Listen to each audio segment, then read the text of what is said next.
niya namatayan siya. Ako, grabe yung gastos namin sa mama ko. Pero sinisingil ko siya, hindi siya nagbabayad.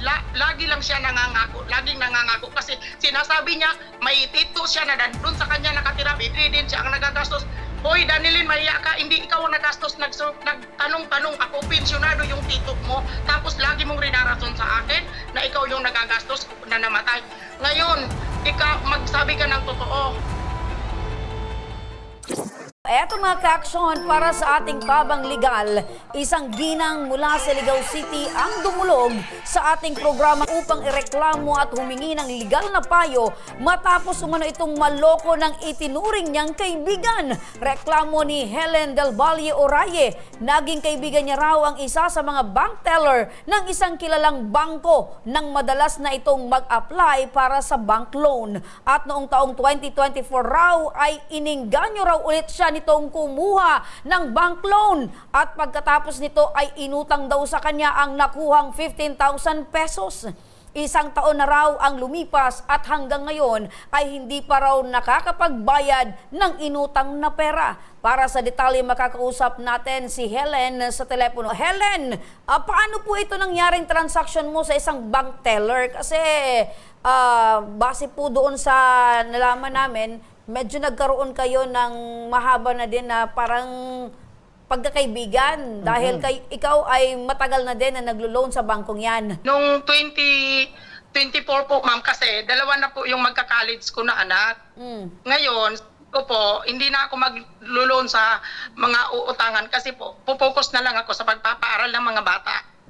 Ngayon po, ang sabi po niya sa akin, i-release ko daw po, tapos po, siya yung kukuha ng pera. Ngayon po, yung pera na po yun, 20,000 po yung rinilis ko kasi ayaw ko po din mangutang ng malaki. Ngayon nyo po, yung 15,000 kinuha niya po.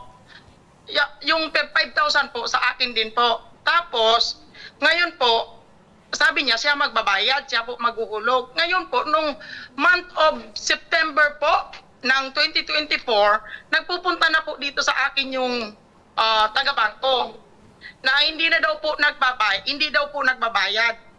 Tapos, ako naman po, nagsisend lagi sa kanya ng hulog ko po, and then may kasamang savings. Ngayon po, ang nangyari po, pati yung hulog ko po, hindi na niya na ipipayment. Tapos, nalaman ko po, pumunta po sa akin dito yung parang auditor po ata ng bangko. Hindi ko naman babanggitin kung anong bangko po ito kasi wala pong pahintulot sa akin. Hindi ako nagpaalam na magla-live po ako, magrereklamo po ako ng ganito. Pero alam po nung empleyado kasi nagbigay sa akin ng ibang impormasyon yung mga kailangan ko po.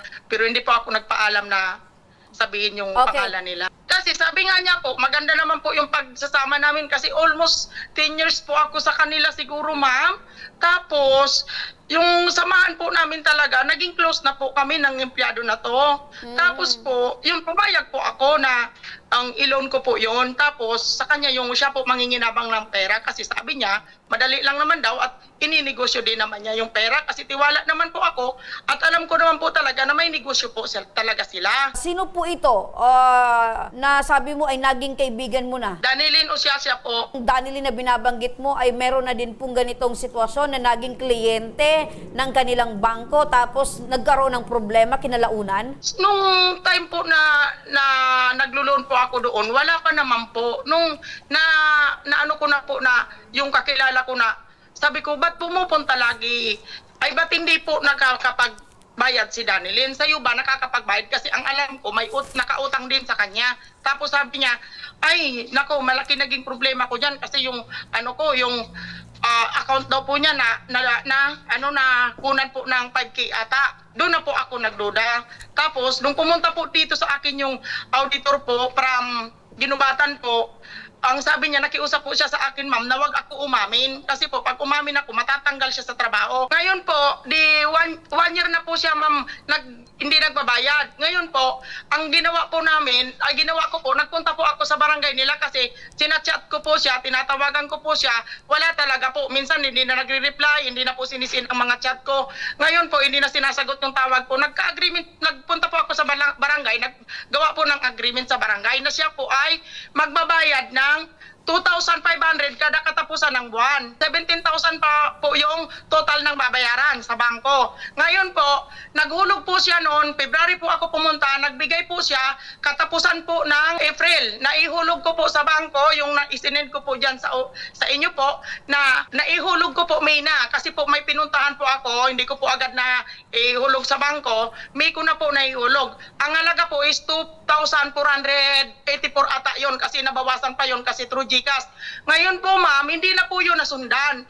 Ngayon po, pinag-chatan po ako ng empleyado sa bangko nung 5 ata yon, nung ngayong December 5 po ata yon. Pinag-chatan po ako ma'am na isasabay na po ako doon sa listahan, kasabay po ako doon sa listahan ng kakasuhan kasi nga po, yun nga po, hindi nababayaran Oo. yung utang na hindi naman po ako nanginabang. Nakahulog na po ako doon sa pera ko po na umaabot po ng 12,000 po. Nung 11, ngayong December pa lang po, nagulog po ako ng 7K. Yun po ma'am, ito tuition ng anak ko, pero hinulog ko po doon kasi po, yun nga po, ayaw ko po na madumihan yung pangalan ng lalo-lalo na po yung mga anak ko. Meron ba kayong usapan verbally nitong bank teller na mangungutang siya ng 15,000 at sa'yo yung 5,000 pesos? Nag-oo naman po ako doon kasi pinirmahan ko nga po yung sa bangko ko kasi tiwala naman po ako sa kanya. Ang masakla po doon, ayaw po talaga pumirma ng asawa ko kasi yung asawa ko po ayaw talaga mangutang. Pinikit po niya yung pirma ng asawa ko para makarelease. Kung ano yung naging transaction mo, nanay, sa bangko, ikaw at ikaw pa rin yung sisingilin at ikaw yung magbabayad. Danilyn, grabe naman sa loob ng isang taon. Basta last year, nakapaghulog na po ako kay ate, doon sa account po ni ate Ellen. Nahulugan ko naman po yun. Yung start lang po yung nanganak ako, doon po. Tapos din po yung, alam ko hindi po yun rason kasi syempre utang din po yan. Kasi nakikiusap naman po ako sa kanya. Nasa magkano ba yung naibayad mo na? Wala po akong pinaka-record kasi alam ko may kasamang savings ang hulog. Nasa magkano na ba yung inabot mong bayad? More or less, siguro, kasi nahawakan ko lang doon is 13 eh. 13,000. So regardless kung 13,000 yan, dahil ang inabot sa'yo ni Nanay Helen ay 15,000. 13, yung cash mismo, cash out is 13,000 po. Pagpunta ko po ng barangay, kumuha po ako ng record sa bangko. Ang nakalagay po doon, nakahulog lang po siya na nasa 8,000. Ang remaining balance po is 12,000. Ngayon po, simula po nung hindi na po siya nagulog, September yun, hindi na po siya nagulog. Hanggang sa pumunta po ako ng barangay, yung 12,000 na remaining balance po is umaabot na ng 17,000. Ayun, dapat hindi po po kasi, kung kayo talaga ay magbabayad religiously, kung ano po yung naipangako ninyo, dapat po ay ibinayad nyo kay nanay. Opo, nakikiusap naman po ako sa kanya nun eh. Kung biik ito, kung baka, kabayo, or whatsoever, pag ipinangako mong ibabayad, dapat ibayad mo. Ang problema Opo, hindi siguro, naman po. ang problema kasi sa'yo, Danilyn, pag meron ka ng hawak na pera, pinapahirapan mo si Nanay Helen. Nung panahon na nangangailangan ka ng tulong kay Nanay Helen, madaling nakausap si Nanay Helen. Opo, yun din po yung mali ko siguro po. Kaso po, namatay yung tito ko noong July na nandito sa akin ng bedridden. Kaya po, talagang puro gastos din po. Sabi ko kay Nanay Helen, yun na po yung nag-resort ako noon na bita na ibabayad ko. Kawawa naman kayo, Nanay Danilyn, ang daming problema, ang daming dagok sa buhay na dumaan sa inyo para hindi mo mabayaran itong si Nanay Danilyn. Nakiusap na nga po ako sa kanya, ma'am. Nakikiusap ako, binababaan ko tapos kasalanan ko din naman. Pero ma'am, sabi ko sa kanya, nag-a-apply nga po ako sana, makapag-apply pa abroad na. Sabi ko nga, after Christmas, New Year, doon po, babayaran ko na po siya. Next year, na fully paid ko na po yan na balance ko sa kanya. Sabi niya namatayan siya. Ako, grabe yung gastos namin sa mama ko. Pero sinisingil ko siya, hindi siya nagbabayad. Lagi lang siya nangangako. Laging nangangako kasi sinasabi niya may tito siya na doon sa kanya nakatira. Bedridden siya ang nagagastos. Hoy, Danilyn, mahiya ka. Hindi ikaw ang nagastos. Nagtanong-tanong ako, pensyonado yung tito mo. Tapos lagi mong rinarason sa akin na ikaw yung nagagastos na namatay. Ngayon, ikaw, magsabi ka ng totoo, ha? Magsabi ka ng totoo kasi grabe yung ginawa mo sa akin, ha?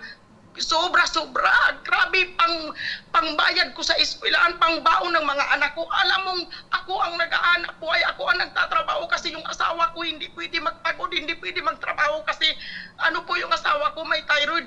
Tapos laging binabalik-balikan dito ng bangko. Isang araw po, pumunta dito yung taga-bangko.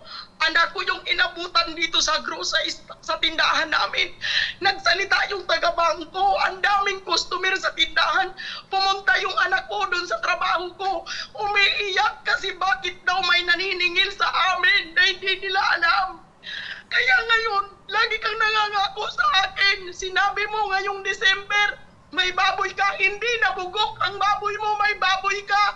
Hindi mo ako binigyan. Kung hindi ka magbabayad, kakasuhan kita sa ginawa mo sa akin. Danilyn, napakinggan mo yung mga binabanggit ni Nanay Helen. Ano yung plano mo ngayon? Para naman po lumalabas na ako yung masama na para kung baga dito sa interview. Dapat po, kasi hindi niya sa iyo. Yun nga po yung Alam mo, Danilyn, hindi ka po namin ginagawang masama. Kayo po yung gumawa ng masama sa taong ito, kaya kayo po ay inirereklamo at hinahabol at sinisingil. Nangako naman po ako sa kanya, ma'am. Bibigyan ka lang namin ng pagkakataon na mag-explain at malaman namin yung iyong side at para naman itong si Nanay Helen ay matahimik na kung ikaw ay mangangako sa muli na magbabayad na ng tapat. At hindi puro pangako na napapako. Start po ng January, maghulog pa. Yung napag-usapan sa barangay, yun po yung sana yung tutuparin po, 2525. Kung ano lang po yung binibigay ko, yun lang po yung hulog niya. Yung 25 nga po, yun lang din po yung hinulog niya. Kayo ba ay nagpatuloy na magbayad nitong utang na nakapangalan sa'yo kahit hindi nagbabayad itong si Danilyn sa'yo? Yes, ma'am. Nung 11 po, nagulog po ako ng 7K kahit po pang tuition yun ng anak ko. Oh. Ibinayad ko po. Kasi sinat na po ako ng bangko na nakasama po ako dun sa list na ngayong January kakasuhan po if in case di po makabayad. Ngayon po, hindi ko po papadumihan ang pangalan ng pamilya ko na sa ganun lang na ginawa niya sa pamilya ko. Pwede po pumunta po kami dyan, ma'am, mag-legal advice. Di ba po, ma'am, may abogado po kayo? Magharap po kami dyan sa inyo, ma'am, para magpirmahan po kami dyan po sa harap nyo, ma'am. Ayaw ko po, ma'am, umuo dito, ma'am, kasi walang pirmahan, ma'am. Danilyn, okay lang ba sa'yo na pumunta kayo dito sa opisina at magpirmahan kayo, magharapan kayo kung ano yung magiging kasunduan ninyo? Opo. Walang problema po, ma'am. Monday po next week. Huwag kayong mag-alala, Nanay Helen, dahil sasamahan kayo ng aming team kung ano pa yung magiging susunod mong proseso. Pero sa uling pagkakataon, Nanay Helen, matanong ka namin, pag ito ay another promise na naman na ginawa ni Pumalya. Danilyn, pumalya, ano yung plano mo ngayon, Nanay Helen? Ibenta na niya po yung inahin niyang baboy para makabayad na po siya sa akin. Kasi that time, sinabi ko sa kanya, wala na daw siyang biik. Sabi ko, di ba, yung tawag kasi baga sa Bicol po, yung inahin na baboy, dulag. Sabi ko, di ba may dulag ka, may inahin kang baboy, ibenta mo na para, o kaya kunin ko na para makabaya ako na mabayad sa bangko. Alam mo po, ma'am, kung anong sagot niya ng pay daw. Pero tinanong ko yung kagawad na kapitbahay niya, hindi man po ng pay. Danilyn, ganito na lang. Sasamahan namin si Nanay Helen sa barangay, dyan sa barangay ninyo. Kasama si Kapitan, kasama yung aming team. Pumunta ka, Danilyn, para matapos na itong problema mo. Danilyn, kung meron kang mensahe ngayon kay Helen na nakikinig sa atin, ano yon? Ano nangyayari? Kasi okay, kami natin. Talaga ngayon, pipilitin ko po na matapos. Priority ko naman po yan. Kasi yung sitwasyon nga lang po talaga ngayon. Tapos, pasensya na. Alam niyo na yan. Lagi kong sa kanya nahingi niya ng pasensya po. Hindi ako nagtawad. Ako, madali lang magpahiram. Nagtiwala ako sa'yo. Pero sana naman, inisip mo na ako, pinaghihirapan ko yung pera.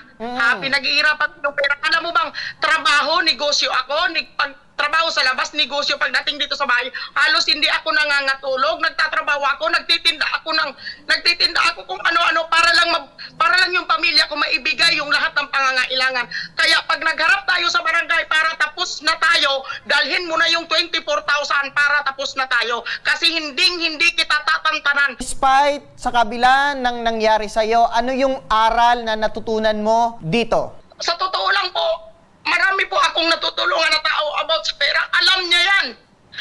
Pero siya lang yung tao. Halos dalawa sila. Kaya lang yung iba, yung isa hindi ko pa sinasama sa reklamo kasi nakikiusap.